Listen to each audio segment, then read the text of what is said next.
One, two, three, four. Satu jalur, sejuta info. Assalamualaikum warahmatullahi wabarakatuh. Pemirsa, kembali lagi kita berjumpa di podcast Jalur Info. Satu jalur, sejuta info. Kali ini kita akan berdiskusi terkait dengan topik yang sangat menarik, yaitu tantangan media cetak di era digital. Ya, bersama dengan kita telah hadir seorang narasumber yang sangat istimewa. Beliau adalah Bapak Haji Mapiar. Bagaimana kabar, Pak? Alhamdulillah baik. Ya. Saya buka dulu ini.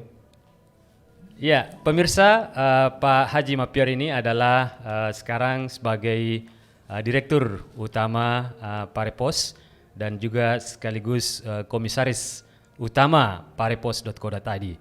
Selain itu, beliau juga adalah mantan Wakil Ketua Bidang Organisasi Persatuan Wartawan Indonesia Provinsi Sulawesi Selatan.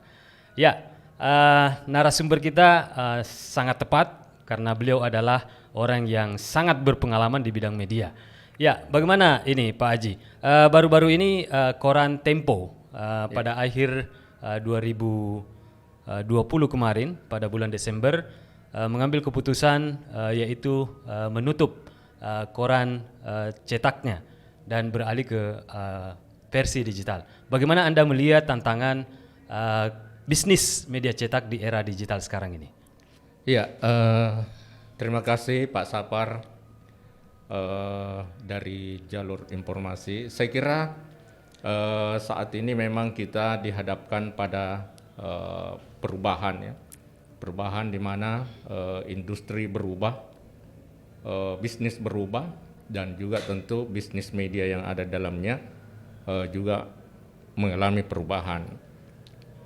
Saya kira ini juga kalau kita belajar dan banyak membaca seperti misalnya apa yang digambarkan oleh Profesor Renal Kasali misalnya sudah lama membuat buku yang diberi judul Change ya, perubahan, kemudian disusul dengan disrupsi, kemudian shifting, dan sekarang ini ada bukunya namanya MO.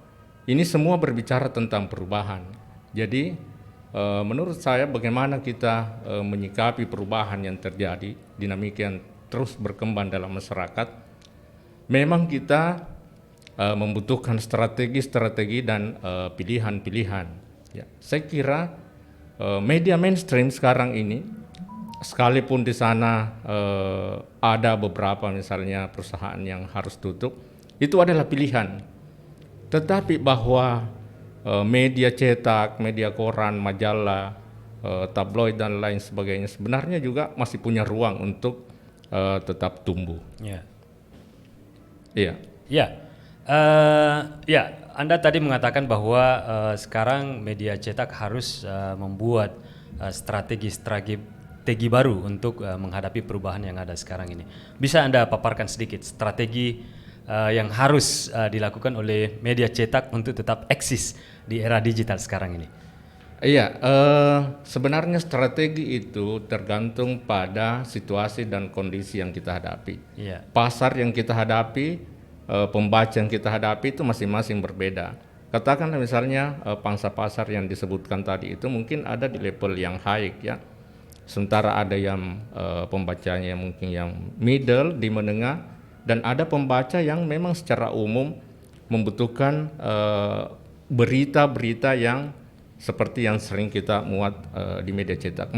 Mereka masih membutuhkan media cetak karena di situ ada rasa percaya yang tinggi terhadap koran, katakanlah ya, karena kita melakukan liputan ya, ada reporter yang melakukan liputan di lapangan, kemudian ada redaktur yang melakukan editing, ada lagi redaktur pelaksana yang memperkaya berita-berita yang kita muat, kemudian ada pimpinan redaksi yang menjadi terakhir ya, menjadi korektor terakhir dari berita tersebut, sehingga tingkat kepercayaan pembaca itu sangat tinggi, dan inilah yang harus terus kita pelihara.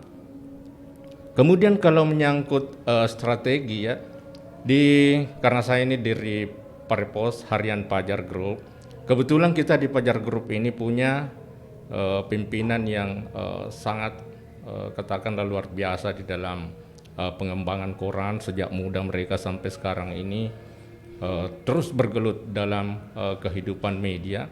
Pak Alwi Hamu yang kita punya chairman di Fajar Group, kemudian ada Pak Samsunur yang luar biasa juga dalam kehidupan media, dalam industri media sangat menguasai mulai dari hulu ke hilir. Ada Pak Zulkifli yang jago di dalam marketing, ada Dr.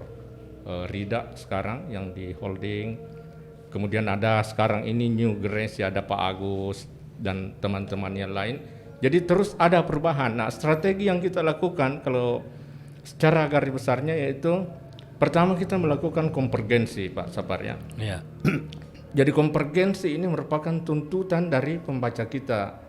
Jadi selain kita menyodorkan koran, juga kita menyiapkan katakanlah online. Di Paripos itu ada paripos.co.id, kemudian ada lagi Tani Indonesia, kemudian ada podcastnya juga namanya Paripos TV, Paripos Channel. Nah ini semua memberikan ruang yang lebih besar lagi kepada pelanggan kami, kepada pembaca kami untuk mendapat informasi sebanyak-banyaknya, sehingga dengan demikian kita berharap pembaca itu tidak lari ya, atau katakanlah tetap menjadikan perbandingan berita yang kami sajikan dengan berita-berita yang mereka terima. Iya. Saya kira begitu. Iya, pada tahun 2000 sampai 2010 adalah masa kejayaan industri media cetak, di mana industri media cetak selain daripada televisi menjadi referensi utama bagi para pengiklan. Nah, kalau kita melihat sekarang para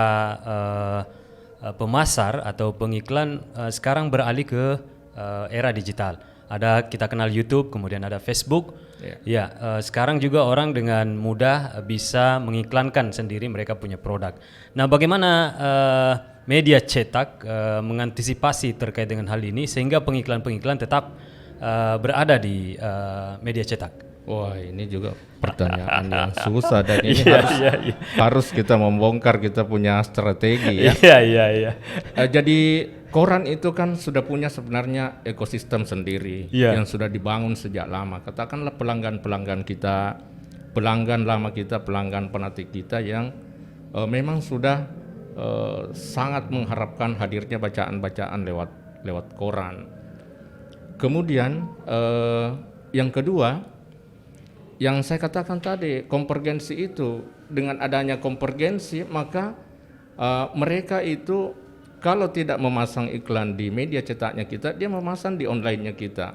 Jadi dia tidak keluar dari sistem ya, mekanisme yang sudah kita bangun. Kemudian yang tadi strategi yang pertama yang saya sebutkan tadi adalah konvergensi. Kemudian yang kedua, memang yang kedua itu adalah melayani ekosistem kita.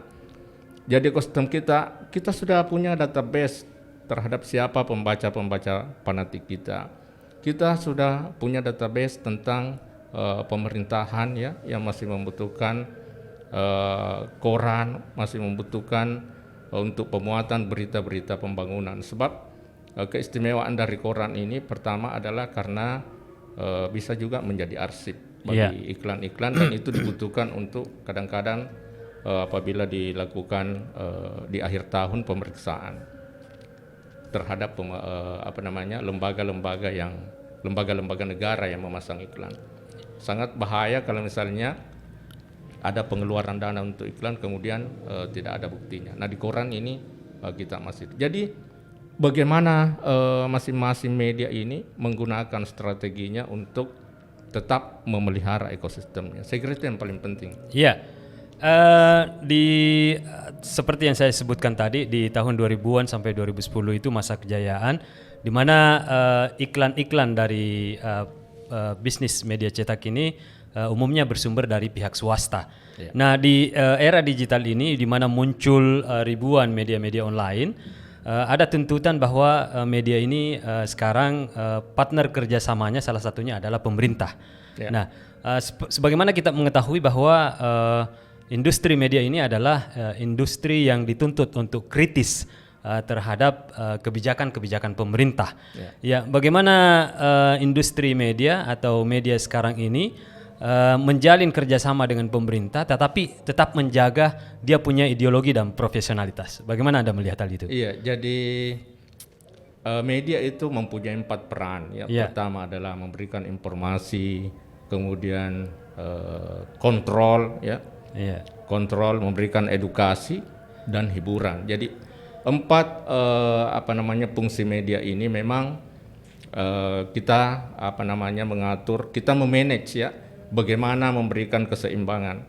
Saya kira berita kontrol itu tetap kita muat, tetapi kita melakukan konfirmasi yang ketat. Jadi kita tidak semena-mena, katakanlah mendapat sebuah kasus di lembaga ini, tidak serta-merta kita muat, tetapi kita lengkapi dulu dengan konfirmasi kepada yang bersangkutan atau pada sumber-sumber yang lain, sehingga berita kontrol itu betul-betul valid, baru kita lakukan pemuatan.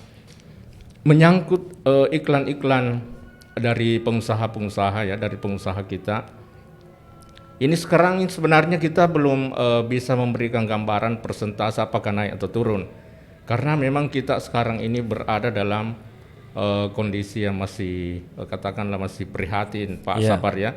Karena kita baru saja semua melewati sebuah fase yang di mana ada COVID-19, pandemi COVID-19. Nah, ini memang merenggut bukan hanya di kalangan para pengusaha, bukan hanya merenggut bisnis, merenggut kesempatan, ruang dan apa-apa yang kita miliki, malah merenggut begitu banyak nyawa ya. Sehingga menurut saya kita belum bisa mengukur apakah pengusaha atau perusahaan ini masih memasang iklan di kita. Kalau saya jawab ya masih, tetapi memang frekuensinya yang berkurang. Mungkin salah satu penyebabnya karena adanya kondisi tadi itu. Kemudian bagaimanapun juga dunia usaha ini terus juga kita dekati untuk tetap meyakinkan bahwa media mainstream ini sebenarnya masih merupakan sarana yang tepat untuk beriklan, di samping media-media yang tumbuh sekarang ini, media online. Kemudian begitu banyak media sosial, ada Facebook, ada Instagram dan lain sebagainya. Tapi itu punya segmen tersendiri. Nah, bagaimana memang kita meyakinkan bahwa segmen media kita ini tetap berbeda di samping media-media yang tumbuh itu. Saya selalu teringat dengan salah satu istilah Anda bila kita diskusi di warung kopi, yaitu bahwa media itu selain dituntut untuk mencari berita, media juga harus kreatif untuk making news. Bisa sedikit Anda jelaskan terkait dengan making news ini? Iya, jadi making news itu sebenarnya bukan istilah saya, tapi itu adalah istilah dari Bapak Alwi Hamu yang ketika saya menjadi salah seorang redaktur di UPEX itu saya terapkan. Jadi kita bangun sebuah perencanaan berita, kemudian kita sendiri yang menggodoknya, kita sendiri yang mendesain berita itu sehingga berita itu menjadi menarik. Itu sangat kita butuhkan, karena kadang-kadang yang kita terima sekarang ini katakanlah berita-berita seremonial, pelantikan Bapak ini jadi kepala desa, jadi kepala dusun misalnya. Nah, kalau berita-berita yang seperti itu mungkin juga kita butuhkan ya, mungkin juga dibutuhkan, tetapi mungkin juga tidak dibutuhkan untuk masyarakat yang luas. Katakanlah misalnya pelantikan Bapak ini menjadi kepala dusun di katakanlah di suatu daerah. Apakah daerah B juga ingin mengetahui itu, kan mungkin tidak terlalu penting. Nah, untuk memberikan sajian ya, pelayanan berita yang lain itulah kita sebut making news. Jadi kita sendiri yang mendesain berita itu. Iya, sangat menarik sekali pemirsa. Pak Aji, mungkin bisa sedikit diberikan kesimpulan terkait Anda tadi sebutkan bahwa media harus melakukan konvergensi, kemudian harus kreatif untuk tetap menjaga ekosistem bisnis kita. Mungkin sedikit bisa disimpulkan. Iya, jadi selain konvergensi, kemudian kembali melayani ekosistemnya kita, memang yang paling utama kita bangun adalah SDM. SDM. Jadi bagaimana mempersiapkan sumber daya manusia itu menghadapi tantangan yang ada sekarang ini, ya itu tergantung dari kebijakan masing-masing media. Kalau mereka ingin tetap tumbuh dan berkembang, ya memang kita harus siapkan juga, katakanlah orang-orang milenial ya, yang sekarang ini banyak mewarnai kita punya pemberitaan. Sekarang ini berita Pak, kita mungkin menerima tiap hari itu ribuan berita ya, tumpah dari Facebook, dari Instagram. Tetapi kadang-kadang ada dalam diri kita, apakah ini benar atau tidak ya informasinya misalnya. Karena yang membuat berita misalnya hanya masyarakat yang kebetulan lewat, sehingga katakanlah standarisasi penulisan itu belum terpenuhi. Nah itu yang namanya yang kita tangkap dari pengelola media, bagaimana agar SDM yang kita rekrut itu betul-betul siap untuk itu, siap bersaing, siap dengan kecepatan, siap dengan manajerialnya dan lain-lain sebagainya. Saya kira SDM sangat penting. Ya, pemirsa, demikianlah diskusi singkat kita terkait dengan tantangan media cetak di era digital. Seperti yang disampaikan tadi oleh pakarnya media cetak. Praktisi media cetak. Jadi media cetak sekarang ini dituntut untuk melakukan konvergensi, kemudian bagaimana menjaga ekosistem bisnisnya, kemudian jangan lupa SDM juga harus dipersiapkan menjadi SDM yang profesional. Ya, saya kira demikianlah diskusi kita, mudah-mudahan bermanfaat bagi kita semua. Sekian, dan jangan lupa untuk subscribe dan aktifkan channel Jalur Info TV. Sekian, Assalamualaikum warahmatullahi wabarakatuh. Wassalamualaikum warahmatullahi wabarakatuh.